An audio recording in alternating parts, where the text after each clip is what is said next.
पंजाब केसरी में आप सबका स्वागत है। मैं हूं चंद्रशेखर धरनी। इस वक्त हम मौजूद हैं हरियाणा सरस्वती धरोहर विकास बोर्ड के उपाध्यक्ष गुम्मन सिंह किरमत जी के पास। इनसे चर्चा करेंगे कई अहम इश्यूज को लेकर। सबसे पहले आपका स्वागत है पंजाब केसरी में। नमस्कार धरनी जी। बहुत किरमत साहब, सबसे पहले मैं ये जानना चाहूँगा कि सरस्वती के नाम पर पिछले लगभग 2 दशक से काफ़ी ज़्यादा राजनीति हो रही है।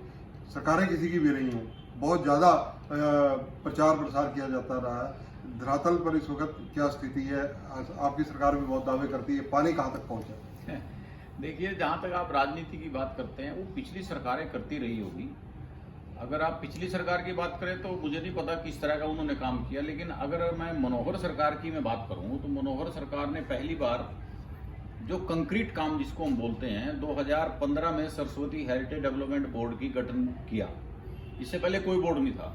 इनफैक्ट मैं अगर इतनी बात कहूं कि 2015 से पहले सरस्वती को कोई जानता ही नहीं था। एक तरह से कुरुक्षेत्र के लोगों को भी ये नहीं पता था कि सरस्वती यहाँ से बह रही है। यमुनानगर के लोगों को भी नहीं पता था, ना ही कैथल के लोगों। हमने बताया, ये हरियाणा सरकार ने बताया कि हाँ वाकया में सरस्वती इस क्षेत्र से बहती रही है, आज भी बह रही है धरातल के नीचे। हमारी इसरो ने पूरा डिटेल दिया है कि नीचे से आज भी सरस्वती पैलियो चैनल जो है वो यही उत्तराखंड से हिमाचल, हरियाणा, पंजाब होते हुए, सारा पंजाब का कुछ क्षेत्र लगता है, राजस्थान, गुजरात होते हुए आज भी सरस्वती धरातल के नीचे बह रही है। उसके पैलियो चैनल हमारे पास, ये नक्शा भी हमने यहाँ बोर्ड में लगाया हुआ है। तो हमारी सरकार ने लोगों को ये बताया कि सरस्वती आज से 5 से 7 हजार के बीच में बहती रही। और इस बोर्ड का गठन करने के बाद माननीय मुख्यमंत्री जी ने जिस तरह से एक मैं कहूँ साइंटिफिकली भी हमने जितनी राष्ट्रीय स्तर की एजेंसीज हैं, ऐसा नहीं है कि एक बोर्ड बना दिया छोड़ दिया, नहीं, साइंटिफिकली भी, ज्योग्राफिकली भी, धरातल पर भी अब ओएनजीसी से ट्यूब लगवाए। इसरो से पहले पैलियो चैनल सेट हुआ कि हाँ वाकई में इसरो ने कहा कि ये पैलियो चैनल है, यहीं से सरस्वती बहती थी। फिर ओएनजीसी राष्ट्रीय हमारी एजेंसी है, उससे ट्यूबवेल लगवाए, हिमाचल से लेकर up to Gujarat Rann of Kutch तक।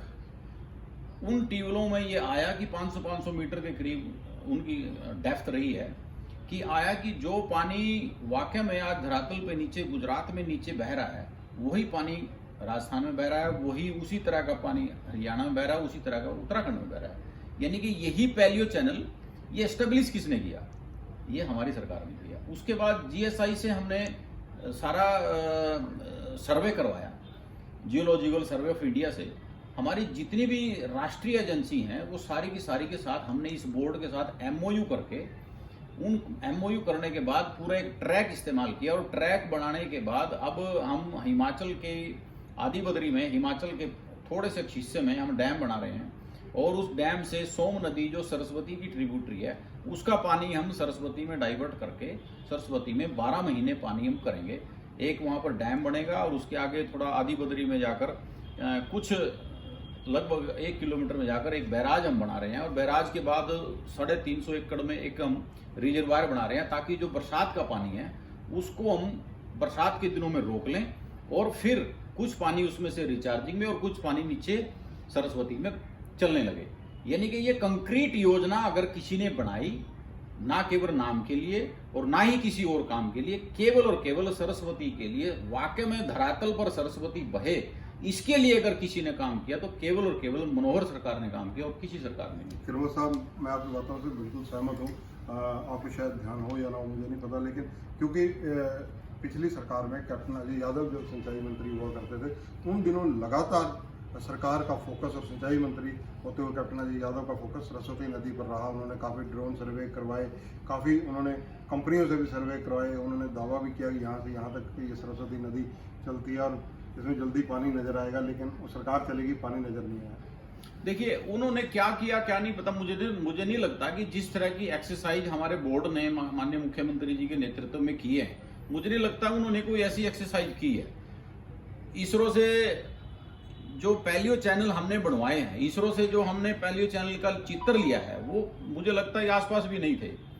ओएनजीसी से जो हमने ट्यूबवेल बनवाए हैं, कुछ फिर लोगों ने, कांग्रेसियों ने प्रचार किया है कि तो ट्यूबवेलों से सरस्वती को चलाएंगे, नहीं, वो सिर्फ टेस्टिंग के लिए थे। हमने जीएसआई जितनी भी राष्ट्रीय एजेंसी है, सीएसएमआर है, जितनी भी एजेंसी है, हम सारी एजेंसियों के साथ एमओयू करके हमने सारा का सारा बिल्कुल ट्रैक पर टेक्निकली लेकर आए हैं। ऐसा नहीं है कि हवा में एक बयान दे दिया कि हम सरस्वती चलाएंगे, उसके ऊपर काम चल रहा है बकायदा। अभी हमारा सीडब्ल्यूसी से एमओयू हमारा हुआ है। सीडब्ल्यूसी ने, सेंट्रल वाटर कमीशन जो है, उसने अपना डिजाइन बनाकर डैम का, बैराज का और रिजर्वायर का हमें दे दिया है। उसकी टेस्टिंग सीएसएमआर और जितनी भी एजेंसीज हैं, पुणे भी हमारी एक एजेंसी है, उससे भी टेस्टिंग हो चुकी है। हमारी एजेंसीज ने ये तय किया है कि 2024 में हमारा काम लगभग लगता है कि अक्टूबर तक कंप्लीट हो जाएगा। फिर भी अगर कोई टेक्निकली बात है, लेकिन वो काम कंक्रीट है। ऐसा नहीं है कि कोई हवा में ही है कि बयान दे दिया कि डैम बनेगा, नहीं।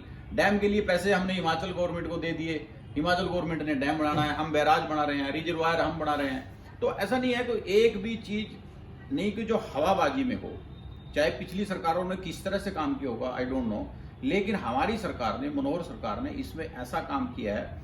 अभी हमने, मैं बताऊं, हमारी आदि बद्री से लेकर और गग्गर, पंजाब जो पारा और गग्गर दो नदियां सरस्वती में मिलती हैं, लगभग कैथल के पास और पंजाब के बॉर्डर पर। आदि बद्री से वहां तक 200 किलोमीटर की हमारी रीच है, 250-250 किलोमीटर की आगे रीच है। इस 200 किलोमीटर की रीच में पहली बार हमने अब की बार अपने आप को भी टेस्ट किया कि क्या हम भी ठीक हैं कि नहीं। हम इस 200 किलोमीटर की रीच में से 180 किलोमीटर में हमने सर्दियों में पानी चलाया। आप कोई सोच सकता था कि सरस्वती में सर्दियों में भी पानी आ सकता है? हमने उस एक क्षेत्र, क्योंकि ये जो ऊपर का क्षेत्र जो है, इसका कैचमेंट एरिया बहुत है। बिलासपुर है, रदौर का भी एरिया ऐसा है जिसमें काफी कैचमेंट है, सडोरा का एरिया ऐसा है। तो इसके पानी को हमने, जो खेतों में किसानों के नुकसान करता था, चौतंग ऊपर से नदी आती है ट्रिब्यूटरी, वो भी सरस्वती की है, गवर्नमेंट के द्वारा डिक्लेयर है, नोटिफाई है। तो ऐसी जितने भी नदियां थी, उन सबको हमने सरस्वती से जोड़कर उसका पानी अब की बार हमने सर्दियों में कम से कम 1.5 महीना 180 किलोमीटर हमने नदी को चलाया है। इससे बड़ी बात तो नहीं हो सकती। एक चीज और बताइए, क्या घग्गर और सरस्वती का कहीं रास्ते में आगे लंबा सफर है दोनों नदियों का, एक भूमि के नीचे बह रही है, एक ऊपर बह रही है, तो इनका संगम भी होता है कहीं? नहीं, होता ही है संगम। एक्चुअल में जो सरस्वती गग्गर जो बह रही है, जो मैंने आपको बताया कि कैथल में जाकर सरस्वती और गग्गर मिलती हैं, वो जो मिलती हैं वो सारा सरस्वती का ही पैलियो चैनल है, सरस्वती का ही रास्ता है। यानी कि मैं ये कहूं कि गग्गर सरस्वती में आकर मिलती है, पारा नदी सरस्वती में आकर मिलती है, तो कोई अतिशोक्ति नहीं। इसके अलावा और कौन कौन सी नदियां जो गग्गर में लंबे सफर में मिलती हैं? लंबे सफर में इधर से अगर बात करें तो मारकंडा मिलती है, टांगरी मिलती है, एक दो पंजाब से भी छोटी छोटी आती हैं, नाले उनको कहेंगे। लेकिन मारकंडा और मुझे लगता है कि टांगरी तो बिल्कुल कैथल के पास ही जाकर मिलती भी हैं और उनका पानी भी इसमें आता है। हिंदुओं की विशेषकर देखा जाए, हिंदू धर्म में सरस्वती की मान्यता गंगा, यमुना और सरस्वती माँ से तुलना की गई है। सरस्वती आलोक नदियों में से है। सरस्वती को लेकर लोग बहुत ज़्यादा, एक तरह से कहा जाए कि इस चक्कर में इंतजार भी कर रहे हैं, क्यूरियोसिटी भी है लोगों में कि आस्था का केंद्र विशेष रूप से, क्योंकि संगम में जब मिलती है तो गंगा और यमुना ही नजर आती है, सरस्वती की धार वहाँ भी आलोक है। देखिए, सरस्वती ना केवल एक नदी है, सरस्वती एक बुद्धि की देवी भी मानी जाती है। और मुझे लगता है कि ऐसा कोई व्यक्ति नहीं होगा जो परमात्मा को मानता हो और सरस्वती को ना मानता हो। वैसे भी हम रूटीन में कह देते हैं कि किसी व्यक्ति ने अगर कोई बात बोल दी तो उसने कहा भी हो सकता है इसके कंठ पर सरस्वती विराजमान हो। सरस्वती का हमारे जीवन के ऊपर इतना इफेक्ट है। अब की बार हमने सरस्वती को लोगों को बताया कि यहाँ से आपके गांव से सरस्वती बह रही है। वैसे बुजुर्ग मानते थे, बुजुर्गों ने जिन जिन गांव में अब की बार 100 के करीब 120 गांव हमारे इस पूरे ट्रैक पर लगते हैं। 70 प्राचीन शिव मंदिर हैं सरस्वती के किनारे पर। हमने 27 घाट बनाए हुए हैं। 27 घाट के साथ साथ जो मंदिर बने हुए हैं उन सब में अब की बार हमने, हमारे 2 महोत्सव हुए, इन 2 के 2 महोत्सव में हमने लोगों से बसंत पंचमी के अवसर पर पीले चावल के भंडारे लगवाए। लोगों ने पानी भी आचमन किया, हमने पानी भी उस वक्त बंदोबस्त किया। और मजे की बात अगर मैं आपको कहूं धरणी जी, लोगों ने ये माना कि वाकई में सरस्वती हमारी आस्था केंद्र है। हमारे बुजुर्ग यहाँ पर धोख मारते रहे हैं और जितने क्षेत्र के लगभग 70 शमशान घाट सरस्वती के किनारे पर हैं। वो कहते हैं हम फूल वगैरह बाहर नहीं ले जाते, राख वगैरह नहीं ले जाते, हमारी आस्था का केंद्र सरस्वती है।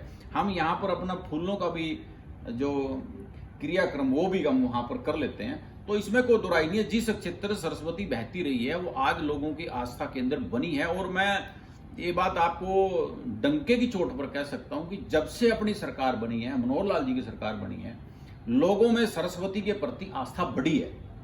ये बात 100% है। एक चीज़ और पूछना चाहूँगा कि अगर बजट की बात की जाए तो जो बोर्ड अलग गठित किया गया, इसके लिए विशेष रूप से कितना बजट प्रस्तावित किया गया, कितना रखा गया? देखिए, बजट की जहां तक बात करें, माननीय मुख्यमंत्री जी ने बहुत अच्छा इस बोर्ड के लिए, क्योंकि एक रिवाइवल ऑफ रिवर अपने आप में वर्ल्ड का एक ऐसा एग्जाम्पल होगा। अगर आप देखेंगे भी, किसी नदी को दोबारा से चलाना, नदी को रिवाइव करना वर्ल्ड का ही एक एग्जाम्पल है। और ये पवित्र कार्य माननीय मुख्यमंत्री जी कर रहे हैं, हरियाणा सरकार कर रही है। तो जहां तक बजट की बात है तो 387 करोड़ का हमारा डैम, बैराज, रिजर्वायर, पाइपलाइन सारा, और जो कुछ बीच में लैंड भी 68 एकड़ जमीन किसानों से हमने लेनी थी, जो किसानों ने अब हमें ऑफर कर दिया है कि हम ले लेंगे, वो सारा उन्होंने अपना कंसेंट फार्म जो है वो भर दिया है। इस सारे काम के लिए पहली जो एडमिनिस्ट्रेटिव अप्रूवल है 387 करोड़ की हमारे को मिली हुई है। उस 387 करोड़ की एडमिनिस्ट्रेटिव अप्रूवल के बाद जितना और एक्स्ट्रा खर्च टाइम अनुसार जो बढ़ता है उसको हम लगभग कवर अप कर लेंगे। उसमें जितना भी होगा सरकार की तरफ से बजट की कोई दिक्कत नहीं है। एक चीज़ और कर्मा साहब पूछना चाहूँगा कि सरस्वती आस्थाओं की प्रतीक है, सरस्वती मान्यताओं की प्रतीक है, सरस्वती का हरियाणा से गहरा नाता है। हरियाणा वैसे भी अगर माना जाए श्री कृष्ण की धरती भी माना जाता है, कुरुक्षेत्र जो है वहाँ पर गीता का संदेश भी हुआ है। देखिए, इसमें कोई दुराई नहीं, भगवान श्री कृष्ण ने यहाँ पर गीता का संदेश दिया। महाभारत का युद्ध, मैं तो अक्सर बोलता हूँ, हमारे कितने शास्त्रों में लिखा हुआ है कि सरस्वती के किनारे पर महाभारत का युद्ध हुआ। तो यहाँ पर युद्ध होने का कारण भी मैं कहूँ सरस्वती का ही कहीं ना कहीं हाथ रहा होगा एक तरह से, क्योंकि यहाँ पर इस क्षेत्र में हरा भरा क्षेत्र था, पानी बहुतायात था, पेड़ पौधे थे, तो जंगल भी थे, ग्राउंड भी था, पानी भी था। तो इसलिए यहाँ के वातावरण ऐसा था कि युद्ध के लिए भी भगवान श्री कृष्ण ने इस धरती को सही माना और इस क्षेत्र को सींचते हुए सरस्वती चलती थी। तो ये क्षेत्र पूरी तरह से उपजाऊ क्षेत्र था। इतनी फर्टाइल लैंड जो आज भी नजर आती है, ये सरस्वती के कारण है। और मैं कहूँ हरियाणा का सौभाग्य है, न केवल कुरुक्षेत्र का, कि इस हरियाणा से सरस्वती होकर बहती थी। ये हमारा भी सौभाग्य है और हमारे लिए परमात्मा का एक आशीर्वाद भी है कि सरस्वती यहाँ से बहती है।